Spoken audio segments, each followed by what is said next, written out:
Hi friends, welcome to our channel. ఈ వీడియోలో మనం ఎకనమీలోని గ్రోత్ అండ్ డెవలప్మెంట్ అనే టాపిక్ నుండి కొన్ని ఇంపార్టెంట్ బిట్స్ అనేవి ప్రాక్టీస్ చేసుకోవడం జరుగుతుంది. సో కాబట్టి ఖచ్చితంగా వీడియోకి లైక్ చేసి ఖచ్చితంగా ఎండ్ వరకు చూడండి. ఈ వీడియోకి కనుక మంచి రెస్పాన్స్ వచ్చినట్లయితే సో నెక్స్ట్ వీడియో కూడా ఎకనామిక్స్ సంబంధించిన బిట్స్ అనేవి ప్రాక్టీస్ చేసుకోవడం జరుగుతుంది. కాబట్టి ఖచ్చితంగా వీడియోకి లైక్ చేయండి. సో లైక్ చేస్తే ఇంకెక్కువ మందికి రీచ్ అయ్యే ఛాన్స్ ఉంటుంది. ఓకేనా? సో ఇక లేట్ చేయకుండా వీడియో స్టార్ట్ చేసుకుందాం. సో ఇక్కడ ఫస్ట్ క్వశ్చన్ చూడండి, ఆర్థిక వృద్ధికి సంబంధించి క్రింది వాటిలో సరైన అంశాలు ఏవి? ఆర్థిక వృద్ధికి సంబంధించి క్రింది వాటిలో సరైనవి ఏవి అన్నాడు. సో ఇక్కడ మనకు ఫస్ట్ ఆర్థిక వృద్ధి అంటే ఏంటి, ఆర్థిక అభివృద్ధి అంటే ఏంటి మనకు తెలియాలి.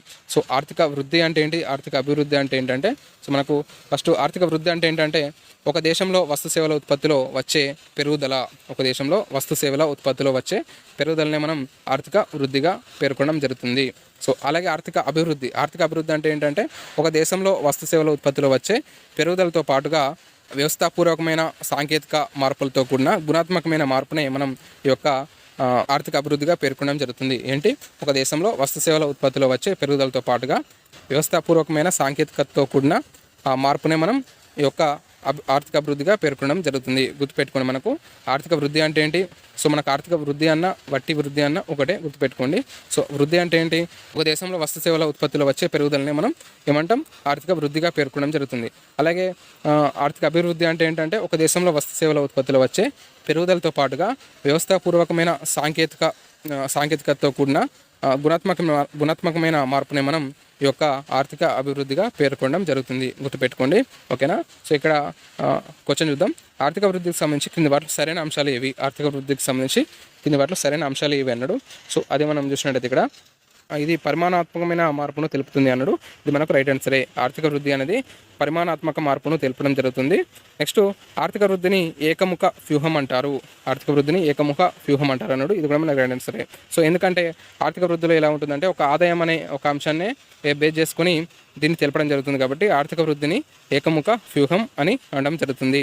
నెక్స్ట్ దీర్ఘకాలంలో తలసరి వాస్తవ వస్తువుల జాతీయ ఉత్పత్తి విలువలో పెరుగుదలనే మనం ఈ యొక్క ఆర్థిక వృద్ధిగా చెప్పడం జరుగుతుంది. కాబట్టి ఇది కూడా రైటే మనకు. నెక్స్ట్ కిండల్ బర్గర్ ప్రకారం వృద్ధి అనేది మనిషి మానసిక వికాసంతో పోల్చబడింది అన్నాడు. సో ఇది మనకు రాంగ్ ఆన్సర్. సో ఎందుకంటే ఈ యొక్క కిండల్ బర్గర్ అనే వ్యక్తి ఏం చెప్పాడంటే సో తన యొక్క ఎకనామిక్ డెవలప్మెంట్ అనే గ్రంథంలో వృద్ధి అనేది మనిషి యొక్క మానసిక వికాసంతో కాదు, మనిషి యొక్క శారీరక పెరుగుదలతో పోల్చబడింది అని చెప్పడం జరిగింది. ఇక్కడ మనిషి మానసిక వికాసంతో పోల్చబడింది ఏంటిది? ఆర్థిక అభివృద్ధి. సో అభివృద్ధి అనేది మనిషి యొక్క మానసిక వికాసంతో పోల్చబడింది. కాబట్టి ఇక్కడ వృద్ధి అనేది మనిషి యొక్క శారీరక పెరుగుదలతో పోల్చబడిందిగా చెప్పుకోవచ్చు. ఈ యొక్క నెక్స్ట్ విషయం అంటే దీన్ని కొలవచ్చు అన్నాడు. సో దీన్ని కొలవచ్చు అన్నాడు. ఆర్థిక వృద్ధిని కొలవచ్చు. ఇది మనకు రైట్ ఆన్సరే. ఆర్థిక అభివృద్ధిని కొలవలేము. ఓకేనా? ఇక్కడ మనకు ఆర్థిక అభివృద్ధి అనేది గుణాత్మకమైనది. ఇక్కడ ఆర్థిక వృద్ధి అనేది పరిమాణాత్మకం అన్నాడుగా, అక్కడ మనకు గుణాత్మకం. సో దీనికి అపోజిట్. ఆర్థిక వృద్ధి అనేది పరిమాణాత్మకమైనది, ఆర్థిక అభివృద్ధి అనేది గుణాత్మకమైనది. సో ఆర్థిక వృద్ధి అనేది ఏకముఖ వ్యూహం అంటారు, అక్కడ ఆర్థిక అభివృద్ధి అనేది బహుముఖ వ్యూహం అంటారు. ఓకేనా? ఇది ఇట్లా అపోజిట్ ఉంటుంది అంతే. ఓకేనా? సో ఇక్కడ మనకు 1, 2, 3, 5 అనేది రైట్ ఆన్సర్. కాబట్టి ఆన్సర్ అనేది ఇక్కడ ఆప్షన్ ఏ అనేది ఇక్కడ మనకు రైట్ ఆన్సర్. Option A. ఓకేనా? గుర్తుపెట్టుకోండి, ఆప్షన్ ఏ అనేది ఇక్కడ మనకు right answer. So next question చూద్దాం. సో క్రింది వాటిని జతపరచండి అన్నాడు. సో దానికి సంబంధించి మనం చూసినట్టయితే జాబితా 1, జాబితా 2 ఇచ్చాడు. సో ఇక్కడ కొన్ని నిర్వచనాలు వాటికి సంబంధించిన వ్యక్తులను ఇచ్చాడు. దానికి సంబంధించి మనం చూసినట్టయితే ఆర్థిక అభివృద్ధి అనేది ఒక బహుముఖమైన అభివృద్ధి ప్రక్రియ అన్నది ఎవరు? సో ఆర్థిక అభివృద్ధి అనేది ఒక బహుముఖమైన అభివృద్ధి ప్రక్రియ అన్నది ఎవరంటే మైకేల్ పి తోడారో అనే వ్యక్తి ఆర్థిక అభివృద్ధి అనేది ఒక బహుముఖమైన అభివృద్ధి ప్రక్రియగా పేర్కొనడం జరిగింది. నెక్స్ట్ ఆర్థిక అభివృద్ధి అనేది అంతు లేకుండా నిత్యం జరిగే ప్రక్రియ.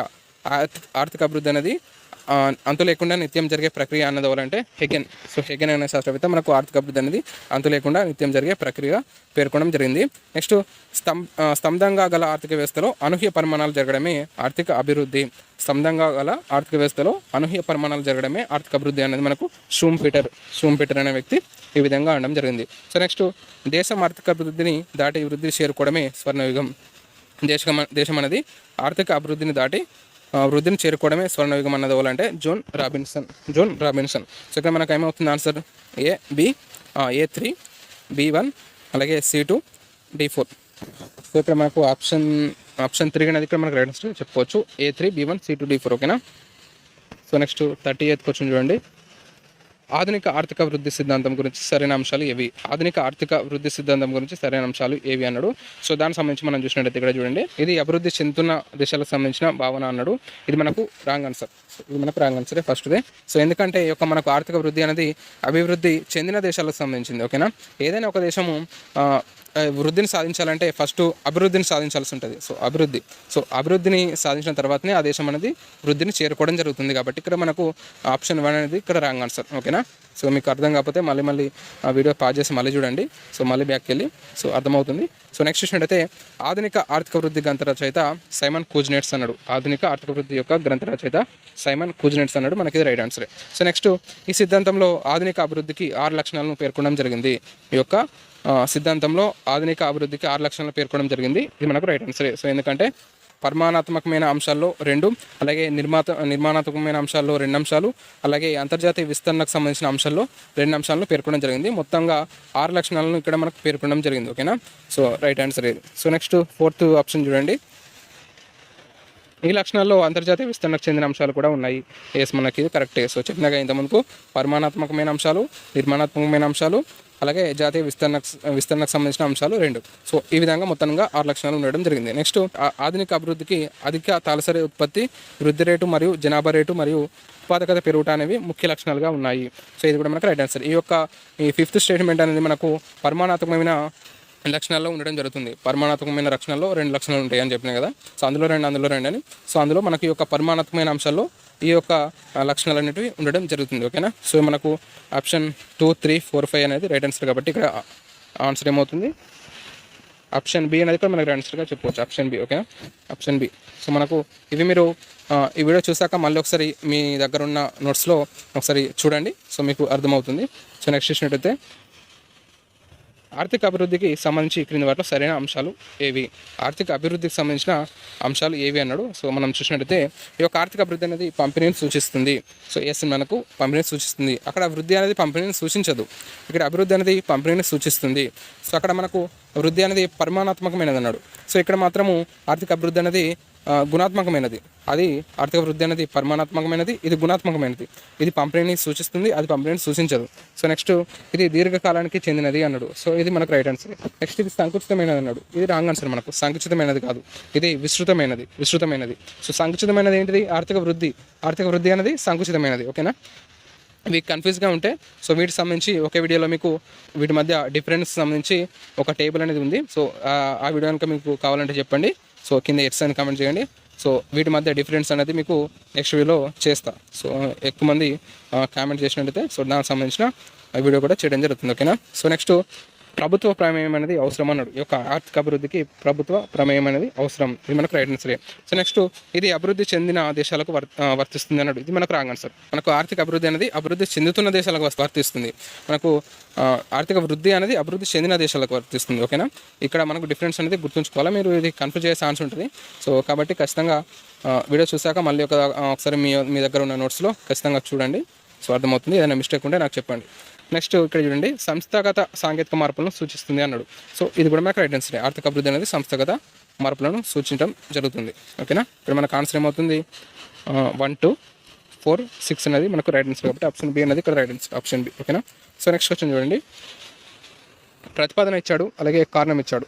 సో వాటికి సంబంధించి మనం చూసినట్లయితే growth without development in economic survey of India అనే గ్రంథ రచయిత Robert Clover. Growth without development in economic survey of India అనే గ్రంథ రచయిత రాబర్ట్ క్లోవర్ అన్నాడు.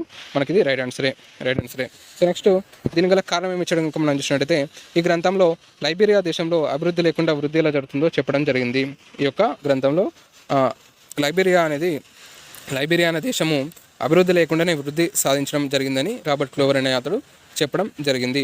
సో ఇక్కడ మనకు అభివృద్ధి లేకుండానే వృద్ధి చెందితే మనకు అక్కడ సమస్యలు వస్తాయి. ఆ విధంగానే ఈ యొక్క లైబీరియా అనే దేశంలో ఆ విధంగానే మనకు కొన్ని సమస్యలు వచ్చాయని చెప్పేసి రాబర్ట్ క్లోవర్ తన యొక్క గ్రోత్ వితౌట్ డెవలప్మెంట్ అనే ఎకనామిక్ సర్వే ఆఫ్ ఇండియా అనే గ్రంథంలో తెలపడం జరిగింది. ఓకేనా, సో ఇక్కడ మనకు ఏ మరియు ఆర్ 2 రైటే కాబట్టి 2 కూడా దీనికి కారణం ఇదే కాబట్టి ఆప్షన్ ఏ అనేది ఇక్కడ మనకు రైట్ ఆన్సర్. ఆప్షన్ ఏ అనేది రైట్ ఆన్సర్. ఓకేనా, సో మనకు ఇది ఈరోజు వీడియో. నెక్స్ట్ వీడియోలో మరిన్ని ఇంపార్టెంట్ బిట్స్తో వీడియో చేసుకుందాం. సో ఈ వీడియోని కమెంట్ అయితే ఖచ్చితంగా లైక్ చేయండి, షేర్ చేయండి, అలాగే సబ్స్క్రైబ్ చేయండి. Thanks for watching. Thank you.